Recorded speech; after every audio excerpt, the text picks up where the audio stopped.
Nigeria, as you can see, is on the list. Now its Foreign Minister, Yusuf Tagar, has slammed the potential move. He has warned that it could hinder trade deals across West Africa, especially in energy and rare earth minerals. The United States is getting ready to expand its travel ban, this time targeting 36 countries. Shockingly, 25 of them are from Africa, including Nigeria, the continent's biggest economic and cultural powerhouse. But Africa isn't staying quiet anymore. Nigeria fired back with a chilling ultimatum. Ban our people, and we'll ban your access to our minerals. So why would Washington risk cutting itself off from the very resources that fuel its tech, energy, and defense industries? Let's unpack what's really going on. This isn't the first time the U.S. has used travel restrictions, but this list feels different, colder, broader, and deeply symbolic. It's not just policy, it's a message. And right at the heart of it is Nigeria, circled like a bullseye. The official explanation? Security concerns, a phrase the U.S. often uses. Conveniently vague, endlessly flexible. But this time, there's no spike in terrorism, no surge in visa fraud, no national emergency. Just a sweeping ban affecting students, engineers, scholars, and professionals. So what's the real reason? It's not about safety, it's about leverage. Nigeria sees it clearly. With the largest population, a booming economy, and unmatched cultural influence across Africa, Nigeria's growing global presence was bound to ruffle feathers. Its pivot toward multipolar partnerships, BRICS, China, Russia, hasn't gone unnoticed. It's redefining its alliances, bypassing the US dollar, building new refineries with Chinese backing, and tightening its grip on rare earth minerals. Minerals America desperately needs for batteries, semiconductors, and military hardware. So when the US hinted at expanding the travel ban, it wasn't just about visas. It was about slowing down a rising Africa, a geopolitical move designed to isolate and apply pressure. But here's where the script flipped. Washington expected the usual play, maybe some diplomatic pushback, maybe silence. Instead, Nigeria clapped back with real consequences. No negotiations, no apologies, just a clear threat. You block our people, we block your access to the materials that run your world. From smartphones to satellites, those minerals are everywhere. And if Nigeria follows through, the effects could ripple far beyond immigration policy. This isn't just diplomacy anymore, it's a full-blown power struggle. And now the world is watching. This wasn't just a policy clash, it was a head-on collision between old assumptions and emerging power. A clear reminder that Africa, especially Nigeria, isn't just following the rules of the global game anymore. It's rewriting them. And that travel ban? It may have just awakened a sleeping giant with minerals for teeth. So the real question isn't just why the US did it. It's this. What happens when the richest source of critical minerals decides it's done being taken for granted? Nigeria could have played it safe, released a diplomatic statement, expressed disappointment, then moved on. That's the script most major powers expect from countries in the global south. But not this time. This time, Nigeria met policy with power. Just days after reports of the expanded US travel ban broke, Nigeria's foreign minister, Yusuf Tagar, didn't ask for talks or issue a carefully worded protest. He sent a message, clear, sharp, and unmistakable. If you shut out our people, we'll shut off your access to what powers your economy. In a flash, the conversation shifted. It wasn't about passports anymore. It was about processing plants, electric vehicles, and global supply chains. Nigeria isn't just a big country. It's the gateway to West Africa's mineral wealth. Sitting atop vast, untapped reserves of lithium, cobalt, niobium, and tantalum, Nigeria holds metals so vital to modern life that blocking them could rattle entire industries. These are the same minerals used to power electric cars, smartphones, solar panels, defense systems, and AI infrastructure. And guess what? The U.S. Department of Energy has already labeled many of Nigeria's exports as strategic and irreplaceable. So when Nigeria hinted it might restrict U.S. access to those materials, it wasn't posturing. It was launching a form of economic resistance, not with missiles, but with minerals. Not with outrage, but with leverage. And that's where Nigeria's brilliance showed. It didn't respond out of emotion. It responded with precision. Because really, how does it make sense for a nation to deny your people entry, while still expecting to extract resources from your land? Tagar flipped the script. If you lock out our citizens, don't expect an open door to our minerals. But Nigeria wasn't just talking about shutting down a few mines, it was signaling a much bigger truth. Its power, and Africa's power, goes beyond raw extraction. The real influence lies in controlling supply chains and in shaping how the world transitions into its green, digital future. Nigeria is watching the West scramble to break free from Chinese supply dominance. It's watching Europe race to secure new energy deals. It's watching the US rush legislation to secure critical minerals. And it's come to one undeniable conclusion. The world can't move forward without Africa, and Africa doesn't have to move forward with the West. Let's hit pause for a moment and give a huge shout out to the Africa in Focus community, where Black voices, stories, and legacies aren't just preserved, they're amplified. If you've become a member, you're doing more than supporting the channel. You're joining a cultural movement that's rewriting history with truth and power. Now let's dive back in. By tying mineral access to immigration respect, Nigeria flipped the entire narrative. This wasn't about security anymore. It was about reciprocity, a simple, piercing question cut through the noise. If we're not good enough to walk through your airports, why should our minerals power your future? That hit harder in Washington than any protest sign ever could. And Nigeria didn't stop there. Quiet signals started echoing through diplomatic back channels and international mining conferences. We won't be acting alone. In hushed conversations and high-level panels, a new idea began to take shape. Resource nationalism, reimagined not as isolation, but as collective action. The message was quiet but sharp. If one country's minerals can be used as leverage, imagine the strength of 15 nations acting together. Suddenly, this wasn't just a standoff between Washington and Abuja. It was the spark of a much larger shift, because minerals don't need visas. But if they're denied, the consequences cross borders fast. And now all eyes are on West Africa. The real question isn't whether Nigeria can hold its ground, it's whether the region will rise behind it. And the answer came faster than expected. Across West Africa, in government offices and regional summits, the message resonated. If they can sideline Nigeria, they can sideline any of us. That's when ECOWAS stepped in. The Economic Community of West African States, known for focusing on trade, peacekeeping, and development, ECOWAS doesn't usually challenge global giants on immigration, but this time was different. Their statement wasn't a complaint, it was a stand.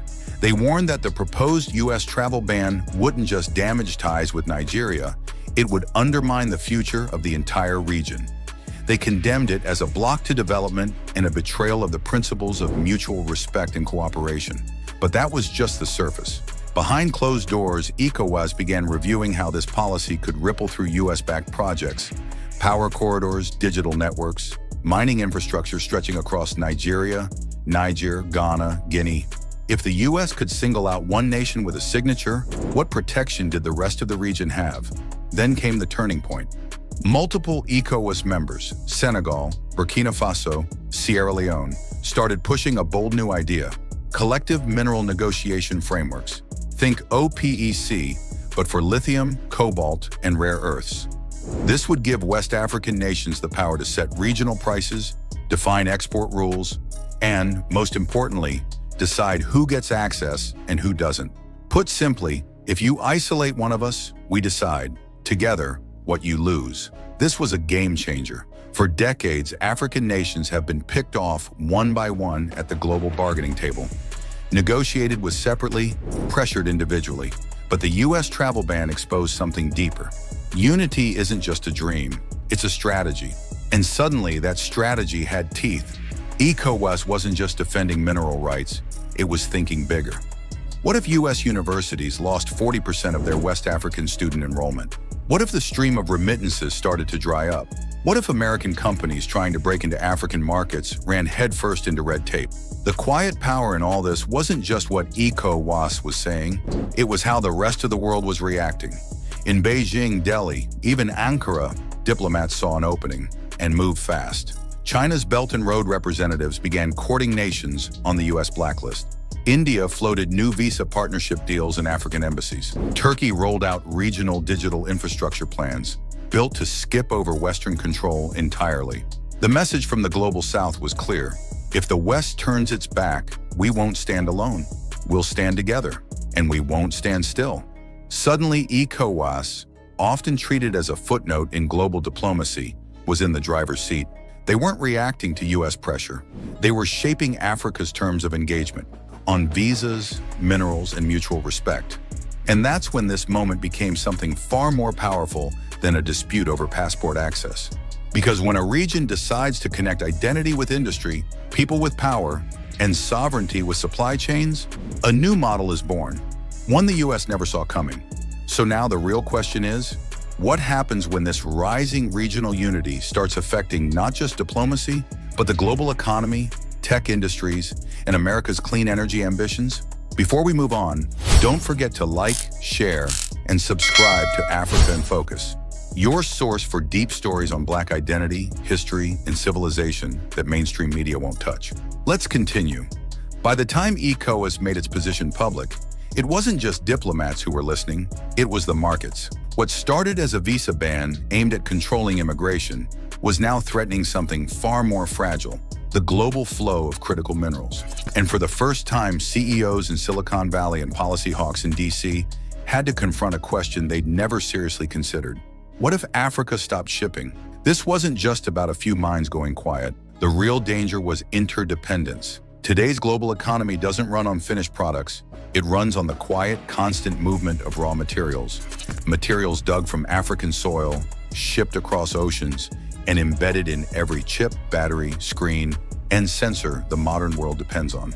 Lithium, cobalt, graphite, niobium, tantalum. These aren't just minerals. They're the raw ingredients of the future, and West Africa has them in abundance. The modern world can't function without them, and Washington knows it. That's why the U.S. has spent years trying to pivot away from Chinese supply chains. Congress has passed bill after bill, pouring funds into research, wooing African leaders, and offering tax breaks to companies that source responsibly. But even with all that preparation, the U.S. never expected this. An entire region threatening to cut access, not because of conflict or instability, but in response to diplomatic disrespect. Picture the chain reaction. A tech giant in California delays the launch of its flagship smartphone after a crucial shipment of Nigerian tantalum gets held for policy review. A battery factory in Michigan misses its production targets because Ghana's graphite exports are suddenly under review by a new ECOWAS oversight body. A solar startup in Nevada scrambles to rewrite contracts after Mali tightens licensing on rare earths. And what sparked all this? Not a war, not an earthquake, a visa decision. The irony couldn't be clearer or crueler. In trying to control who could enter the U.S., America now faces being locked out of the very resources that keep its economy moving. But this isn't just about minerals. It's about optics. How can the U.S. claim it's investing in Africa's growth and respecting its partners while simultaneously slamming the door on their citizens? The contradiction became impossible to ignore, and investors started asking tough questions. Are existing trade agreements still secure? Will public resentment stall or sink joint ventures? Could rivals step in while U.S. influence stalls? And sure enough, they did. China moved quickly, sending fast-track proposals for processing plants in Burkina Faso and Sierra Leone. India updated its investment offers in Nigeria. Russia even entered the conversation, offering transport and security deals to move minerals via inland corridors. No U.S. involvement required. In trying to reduce its reliance on China, America may have done the opposite, pushed Africa straight into Beijing's waiting arms. And the markets noticed. Niobium prices crept upward. Lithium futures started shifting. In quiet boardrooms from New York to Tokyo, analysts began warning a 3 to 6 month disruption out of West Africa could ripple across global tech, defense, and clean energy sectors. Because minerals don't just sit in the ground. They move, they flow, they shape markets, they build empires. And once that movement stops, even briefly, the world feels it. When minerals move, factories move. When they stop, economies stall. And when an entire continent starts rethinking who gets access, the whole world takes notice. But what's coming next? It's not just economic, it's ideological. Because beneath all the trade deals and commodity charts, something deeper is taking shape. Africa isn't asking for a seat at the table anymore. It's building its own. For decades, the continent was expected to show up, shake hands, smile for the cameras, and say thank you. Global summits rolled out red carpets and polite applause. But when the United States threatened to slam the door on 25 African nations, including Nigeria, it accidentally ripped the mask off the so-called partnership. The message was loud and clear. We'll take your resources, but we don't want your people. That wasn't just an insult. It was a turning point. From Lagos to Bamako, Niamey to Freetown, leaders stopped whispering and started speaking with clarity. Africa doesn't need permission anymore. It doesn't need inclusion. It needs ownership. And now that shift is happening in real time. You saw it in Nigeria's bold response. But that was just the spark. What's moving now is bigger. It's structural, philosophical, generational. For years, African leaders understood the truth but rarely acted on it. Ownership beats access. Why fight for visas when you own the minerals? Why negotiate terms when you set them? And here's where the US miscalculated the most. It treated Africa like a dependent, hooked on Western aid, eager for military training, grateful for college scholarships. But it forgot the ground truth of this century. Africa is the final frontier of resource power, not just in volume, but in timing. The green revolution, the AI boom, the rise of electric vehicles, they all need Africa's minerals. And now Africa knows it. That realization is sparking a quiet revolution. One part of that revolution is diplomatic. African nations are starting to treat trade deals, visa rules, and investment offers as linked leverage points, not isolated issues. If you insult one, you could face a coordinated response from many. The other part, it's structural sovereignty. Nigeria, Burkina Faso, Mali, Niger, and others are now shifting their focus from raw exports to domestic processing. Why send lithium to Europe only to buy back the battery at 10 times the cost? Why let foreign companies dictate pricing and timelines when Africa can train its own geologists and engineers? This isn't a dream, it's already happening. Burkina Faso is building its first state-run gold refinery. Guinea is rewriting its mining laws to keep more value at home. Mali, Niger, and Nigeria are in talks to launch a shared mineral logistics hub, designed to route exports through intra-African corridors, not colonial-era ports built for European extraction. This is the new model, not aspirational, operational. And the world is finally starting to realize Africa is no longer a resource, it's a force. This is what a new table looks like. Not a place Africans are waiting to be invited to, but a platform they're building themselves. A place where rules are written, value is retained, and sovereignty is real. And this isn't the end of the shift. It's only the beginning. The Global South is watching, and it's moving. BRICS nations are embracing Africa's pivot with open arms. China, for all its complexities, at least shows up with roads and railways, not just red tape and conditions. India is expanding student visas and scholarships, while the US tightens its borders. Even Turkey and Iran are stepping in with trade offers that bypass the dollar and sidestep Western dominance altogether. Meanwhile, the US, once the dream destination, is now being seen as a gated community, walled off and wary. Its soft power? It's leaking, not leading. This isn't a protest. It's a tectonic shift. It's Africa saying, we were polite, we were patient, we played by the rules, and still the door was slammed shut. So now, we'll build our own doors and decide who gets to walk through. So where does that leave the rest of the world? It leaves America at a crossroads. It can double down on exclusion, gambling that supply chains won't break, that diplomatic fallout won't deepen, that African unity is temporary. Or it can wake up and recalibrate, not out of guilt, but out of necessity, because the days of silent extraction are over. The age of passive diplomacy is done. Africa isn't a pawn on the global chessboard anymore. It's a power broker. And power brokers, they don't knock, they build the door. What do you think?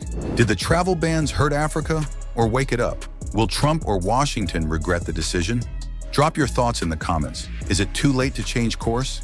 If you want to see more videos like this about Black culture, African history, global power shifts, and the stories mainstream media won't tell, hit that subscribe button and tap the bell so you never miss an upload. Thanks for watching, and until next time, stay bold, stay informed, and stay connected.